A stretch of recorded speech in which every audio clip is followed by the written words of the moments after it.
Hi friends, welcome back to my channel. ಹೇಗಿದ್ದೀರಾ ಎಲ್ಲರೂ? ನಾನಿವತ್ತು ನಿಮಗೆ ಒಂದೊಳ್ಳೆ ರೆಸಿಪಿ ತೋರಿಸೋಣ ಅಂತ ಬಂದಿದ್ದೀನಿ. ಕ್ಯಾರೆಟ್ ಯಾರಿಗೆ ತಾನೇ ಇಷ್ಟ ಇಲ್ಲ ಹೇಳಿ? ಆದರೆ ಕ್ಯಾರೆಟ್ ಇಷ್ಟಪಡದೇ ಇರೋರು ಕೂಡ ಇದ್ದಾರೆ, ಇಲ್ಲ ಅಂತೇನಿಲ್ಲ. ಆ ಥರ ಕ್ಯಾರೆಟ್ ಇಷ್ಟಪಡದೇ ಇರೋರಿಗೆ ಹೇಗಾದರೂ ಹೊಟ್ಟೆಗೆ ಸೇರಿಸ್ಬೇಕಲ್ಲ ಕ್ಯಾರೆಟು. ನಾನಿವತ್ತು ತೋರಿಸೋ ಥರ ಆ ರೆಸಿಪಿ ಮಾಡಿ ಕೊಟ್ಟರೆ ಅವ್ರಿಗೆ ಗೊತ್ತೇ ಆಗಲ್ಲ. ನೋಡಿ ನಾನಿಲ್ಲಿ ಇವತ್ತು 2 ಮೀಡಿಯಮ್ ಸೈಜ್ ಕ್ಯಾರೆಟ್ನ ಸಿಪ್ಪೆ ತೆಗೆದು ಈ ಥರ ತುರಿದಿಟ್ಕೊಂಡಿದ್ದೀನಿ. ನಂತರ ಇಲ್ಲಿ 1 ಲೀಟ್ರಷ್ಟು ಹಾಲು ಇಟ್ಕೊಂಡಿದ್ದೀನಿ. ಇದು ಕೋಲ್ಡ್ ಹಾಲು ಫ್ರಿಜ್ಜಲ್ಲಿಟ್ಟಿದೆ, ಅದೇ ಕೋಲ್ಡ್ ಹಾಲನ್ನ ಇಟ್ಕೊಂಡಿದ್ದೀನಿ. ನಂತರ ಇಲ್ಲಿ ಒಂದು 20 ಬಾದಾಮಿನ ನಾನು ನೆನೆಸಿ ಸಿಪ್ಪೆ ತೆಗೆದಿಟ್ಕೊಂಡಿದ್ದೀನಿ. ಒಂದು 15 ಗೋಡಂಬಿನ ನೆನೆಸಿ ನೀರು ಬಸಿದಿಟ್ಕೊಂಡಿದ್ದೀನಿ. ನಂತರ ಇಲ್ಲಿ ಒಂದು 3 ಟೀ ಸ್ಪೂನಷ್ಟು ಸಕ್ಕರೆ ಇಟ್ಕೊಂಡಿದ್ದೀನಿ. ಒಂದು ಚಿಕ್ಕ ಟಿನ್ನಷ್ಟು ಕಂಡೆನ್ಸ್ ಮಿಲ್ಕ್ ಇಟ್ಕೊಂಡಿದ್ದೀನಿ. ನಂತರ ಇಲ್ಲಿ ಸ್ವಲ್ಪ ಕೇಸರಿನ ಹಾಲಲ್ಲಿ ಹಾಕಿ ಇಟ್ಕೊಂಡಿದ್ದೀನಿ. ಸ್ವಲ್ಪ ಏಲಕ್ಕಿ. ಇಷ್ಟೇ ಇಂಗ್ರೀಡಿಯೆಂಟ್ಸ್ ಬೇಕಾಗೋದು. ತುಂಬ ಸುಲಭ ಮಾಡೋದು, ತುಂಬ ಈಸಿ. ನಾನಿವತ್ತು ತೋರ್ಸೋಕ್ಕೆ ಹೋಗ್ತಾ ಇರೋದು ಕ್ಯಾರೆಟ್ ಸ್ಮೂದಿ. ತುಂಬ ಸುಲಭ ಮಾಡೋದಕ್ಕೆ. ಮೊದಲಿಗೆ ಏನು ಮಾಡಬೇಕು, ಮಿಕ್ಸಿ ಜಾರ್ ತೊಗೊಂಡು ನಾವು ನೆನೆಸಿರೋ ಅಂಥ ಬಾದಾಮಿ ಮತ್ತು ಗೋಡಂಬಿನ ಹಾಕ್ಕೊಳ್ಬೇಕು. ಬಾದಾಮಿನ ಗೋಡಂಬಿನ ನಾನು ಒಂದು 4 ಅವರ್ ನೆನೆಸಿದ್ದೀನಿ. ಯಾಕೆಂದರೆ ಅದು ನೆಂದ್ರೇ ನಿಮಗೆ ಮೆತ್ತಗೆ ಪೇಸ್ಟ್ ಥರ ಆಗೋದು, ಇಲ್ಲಾಂದರೆ ಆಗಲ್ಲ, ಕಡಿ ಉಳ್ಕೊಂಬಿಡುತ್ತೆ. ಅದಕ್ಕೋಸ್ಕರ ಒಂದು 4 ಅವರು ಬಿಸಿನೀರಲ್ಲಿ ಹಾಕಿ ನೆನೆಸಿಡಬೇಕು.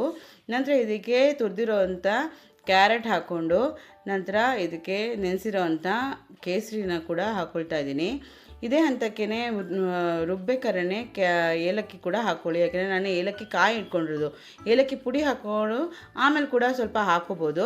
ಇವಾಗ ಇದಕ್ಕೆ ಸಕ್ಕರೆ ಹಾಕ್ಕೊಂಡು ಇದಕ್ಕೆ ನಂತರ ಇದಕ್ಕೇನು ಮಾಡಬೇಕು, ಒಂದು ಅರ್ಧ ಲೋಟದಷ್ಟು ಕೋಲ್ಡ್ ಹಾಲು ಏನು ಇಟ್ಕೊಂಡಿದ್ದೀವಲ್ಲ ಅದನ್ನು ಹಾಕ್ಕೊಂಡು ಒಂದು ಸತಿ ನುಣ್ಣಗೆ ಪೇಸ್ಟ್ ಮಾಡ್ಕೋಬೇಕು. ನಾನು ಈ ಟಿನ್ ಕಂಡೆನ್ಸ್ ಮಿಲ್ಕ್ ಏನಿದೆ, ಕಂಡೆನ್ಸ್ ಮಿಲ್ಕ್ ಆಪ್ಷನಲ್ಲು, ಅದು ಏನಿದೆ ಅದರಲ್ಲಿ ಅರ್ಧದಷ್ಟು ಹಾಕ್ಕೊಂಡು ನುಣ್ಣಗೆ ಪೇಸ್ಟ್ ಮಾಡ್ಕೊಂಡಿದ್ದೀನಿ. ಎಷ್ಟು ಸಾಧ್ಯ ಆಗುತ್ತೋ ಅಷ್ಟು ನುಣ್ಣಗೆ ಪೇಸ್ಟ್ ಮಾಡ್ಕೊಳ್ಳಿ, ಆಯಿತಾ? ಈ ಪೇಸ್ಟಿಗೆ ನಾನೇನು ಮಾಡಿದ್ದೀನಿ, ನಂತರ ಆ ಪೇಸ್ಟಿಗೆ ಒಂದು ಸ್ವಲ್ಪ ಎಕ್ಸ್ಟ್ರಾ ಹಾಲು ಬೆರೆಸಿದ್ದೀನಿ. ಕೋಲ್ಡ್ ಹಾಲು ಏನಿದೆಯಲ್ಲ ಅದನ್ನೇ ನಾನು ಇದಕ್ಕೆ ಬೆರೆಸಿರೋದು. ನಿಮ್ಮ ಮನೇಲಿ ಎಷ್ಟು ಜನ ಇದ್ದಾರೆ ಅಥವಾ ನೀವು ಎಷ್ಟು ಜನಕ್ಕೆ ಸರ್ವ್ ಮಾಡ್ತಿದ್ದೀರಿ ಅಂತ ನೋಡಿಕೊಂಡು ನೀವು ಹಾಲನ್ನ ಸೇರಿಸ್ಕೊಳ್ಳಿ. ಅದು ಎಷ್ಟು ತಿಕ್ಕಾಗಿ ಇದು ಪೇಸ್ಟ್ ಇದೆಯೋ ಅದರ ಬೇಸ್ ಮೇಲೆ ನಿಮ್ಗೆ ಎಷ್ಟು ತಿಕ್ನೆಸ್ ಬೇಕು ಅಂತ ನೋಡಿಕೊಂಡು ಜ್ಯೂಸು ಸೇರಿಸ್ಕೊಂಡ್ರೆ ಸಾಕು. ನೋಡಿ ನಾನು ಸರ್ವ್ ಮಾಡ್ಕೊಂಡಿದ್ದೀನಿ. ಎಷ್ಟು ಚೆನ್ನಾಗಿರುತ್ತೆ ಅಂದರೆ ಈ ಸ್ಮೂದಿ ಅಥವಾ ಈ ಮಿಲ್ಕ್ ಶೇಕ್ ಅಂತಲೂ ಅನ್ಬೋದು ಅಥವಾ ಕ್ಯಾರೆಟ್ ಸ್ಮೂದಿ ಅಂತಲೂ ಅನ್ಬೋದು, ತುಂಬ ಚೆನ್ನಾಗಿರುತ್ತೆ. ನಿಮ್ಮ ಕ್ಯಾರೆಟ್ ಯಾರೆಲ್ಲ ಇಷ್ಟಪಡಲ್ಲ ನೋಡಿ ಅವ್ರಿಗೂ ಕೊಡಿ, ಅವ್ರಿಗೆ ಗೊತ್ತೇ ಆಗಲ್ಲ ಇದು ಕ್ಯಾರೆಟಿಂದ ಮಾಡಿದ್ದೀರಾ ಅಂತ. ಮತ್ತು ಇನ್ನೊಂದು ಅಬ್ಸರ್ವ್ ಮಾಡಿದ್ದೀರಾ, ಇಲ್ಲಿ ಕ್ಯಾರೆಟ್ನ ಬೇಯಿಸೋ ಅಂಥ ನೆಸೆಸಿಟಿ ಇಲ್ಲ. ಕೆಲವರಿಗೆ ಬೇಯಿಸಿದ್ರೆ ಇಷ್ಟ ಆಗಲ್ಲ ಕ್ಯಾರೆಟು, ಹಾಗೆ ತಿನ್ನೋಕ್ಕೆ ಇಷ್ಟ ಆಗುತ್ತೆ. ಅಂಥವರು ಕೂಡ ಇದನ್ನು ಮಾಡ್ಕೋಬೋದು. ನೋಡಿ ಇದರಲ್ಲಿ ಕ್ಯಾರೆಟ್ ಬೇಯಿಸೋ ಅಂಥದ್ದೇ ಕೆಲಸ ಇಲ್ಲ, ಆರಾಮಾಗಿ ಮಾಡ್ಕೋಬೋದು. ಈ ಸೆಕೆಗೆ ಕಾಫಿ ಟೀ ಬದಲಾಗಿ ಈ ಥರ ಹೆಲ್ದಿಯಾಗಿ ಈ ಥರ ಸ್ಮೂತಿ ಅಥವಾ ಮಿಲ್ಕ್ ಶೇಕ್ ಮಾಡಿಕೊಟ್ರೆ ತುಂಬ ಇಷ್ಟಪಡ್ತಾರೆ. ಮಕ್ಕಳು ಕೂಡ ಇಷ್ಟಪಡ್ತಾರೆ, ದೊಡ್ಡವರು ಕೂಡ ಇಷ್ಟಪಡ್ತಾರೆ.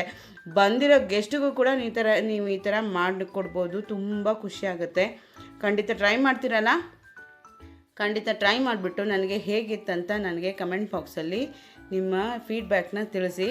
ಮತ್ತು ನಿಮ್ಮ ಫ್ಯಾಮಿಲಿ ಫ್ರೆಂಡ್ಸ್ಗೂ ಕೂಡ ಈ ಥರ ರೆಸಿಪಿ ಮಾಡಿ ಅವ್ರಿಗೂ ಶೇರ್ ಮಾಡಿ, ಅವ್ರಿಗೂ ಕೊಡಿ, ಅವ್ರಿಗೂ ಇಷ್ಟ ಆಗುತ್ತೆ.